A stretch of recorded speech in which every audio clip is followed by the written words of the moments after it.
Hello everyone, আসসালামু আলাইকুম। আপনারা সবাই কেমন আছো?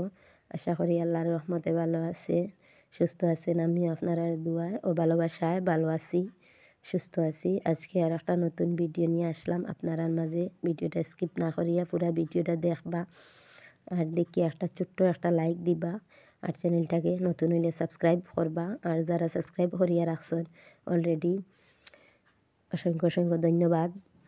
যে আজকে সকাল থেকে কিতা কাম করলাম একটারা আপনার লগে শেয়ার করবো, আর পরে দুইটা একটা কথাও বলবো।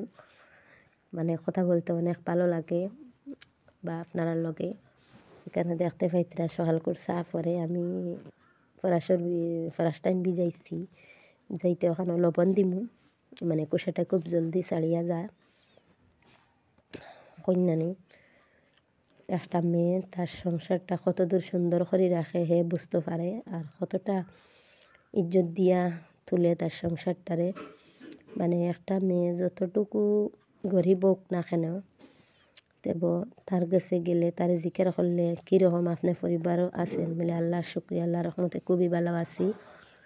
মানে কোনো মানুষেরও হয় না খুবই কষ্টই আছি, কিন্তু এরপরেও কোনো মেয়ে যদি কষ্ট করে, আর তার ছেলে মানে স্বামী যদি রোজগার করে হয়তো কাবারন না, তেব মেয়েটাই হইব খুব সুখী আছি। কিন্তু একটা ছেলে একটা বউ যদি সামান্য কথাবার্তা বলে, তারপরে একটা ছেলে উঠে হইব খুব কষ্টে আছি, মানে আমার খেয়ে দেখে কেন তো নিয়ম।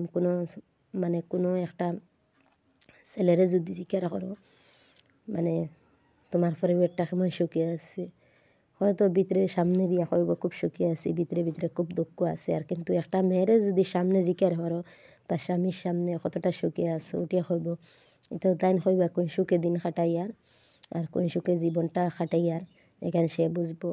মানে কোনো কোনো এক বড় এক অফিসারের সামনে ওবেলা গেলে ইয়া হইলে খুব সুখে রাখছে, হইলে তার বোর গেছে গেলে কইব খুব কষ্টই আছি, আমার জীবন কিলাদার। এখানে সবচেয়ে থেকে আমি বুঝবো আর হেও বুঝতো না। তো এক মানুষে গপ ফসলো আর কি একদিন, যে যত বড় টেকালা যাও তার বোর গেছে যাইও সবচেয়ে থেকে বেশি হে কইব আমি দুঃখে আছি, তুমি তো বহুত আসানে শান্তিতে খারা। আর একবারে গরিব মানুষের সামনে গিয়া কই এমনি তোমার পরিবারটা কীরকম চলে, হে কইব মানে খুব সুখেও চলে, আছেও কিতা আর থাকতো পারও কিতা। আল্লাহ যারা রাখছেন হলা লাখ লাখ শুক্রিয়া। মানে সারার বাদে কন্যানি মেয়েরার থাকলেও শান্তি নাই, আর না থাকলেও শান্তি নাই। যত বেশি থাকক এর বাদে হইব হইছে না, আরও লাগে কিতা পাইয়া। হয়তো ছেলে মানে স্বামী তার জান প্রাণ লীলা দিয়ে সব কিছু আনিয়া দেয়, এর বাদেও কোনো কারণবশত কোনো কথা তটিয়া হইব কি সুখে আমি দিন খাটাই, আর এখানে আমি বুঝবো আর কেউ বুঝতো না। ঠিক আছে আসা, যে কোনো মেয়েরাই হয় যত সুখে থাকক ওটিয়া হইব যে কোন সুখে দিন খাটাই আর আমি বুঝতে পারবো আর কেউ বুঝতে পারতো না।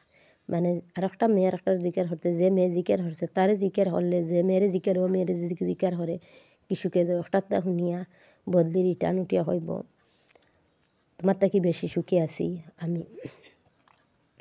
কষ্টর পরে মানে যে জিজ্ঞাসা করছে হে হইব তোমার তাকি সুখী আছি, বহুত বালায় আছি। আসলে তার বুকটা অনেক বেশি ফাটিয়া যার, যেন তার কষ্টটা খেয়ে দেখে। তো কন্যানি আসে যে বেশি তার কষ্ট বেশি, আর কান্দে যে বেশি তার কষ্টটাও তেমন কিচ্ছু নাই। যত সুখ হয়েছে আরও বেশি কান্দে, যেন তার সুখ নাই, টাকা পয়সা নাই। আর যে হাসে বেশি তার আসলে কিচ্ছু নাই, সব তো তার হাসির মাঝে। মানে হাসি দিয়া বুঝায় যেন আমি খুব সুখে আছি, ওইলে তার ভিতরে অনেক আগুন জ্বলের।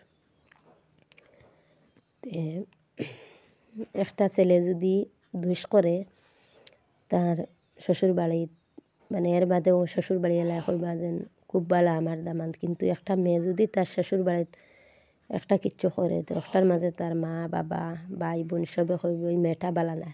কেন বালা না একটা তো হকলে বুঝতে পারে না। তার লাগে স্বামীর বাড়ির যত বালা হোক একটা মেয়ে, তো বউয়ের বাদে তার শ্বশুর শাশুড়ির গেছে কোনো সময় বালা নাই, খারাপ। আর একটা ছেলে যদি খারাপ হয় শ্বশুর বাড়িতে খুবই বালা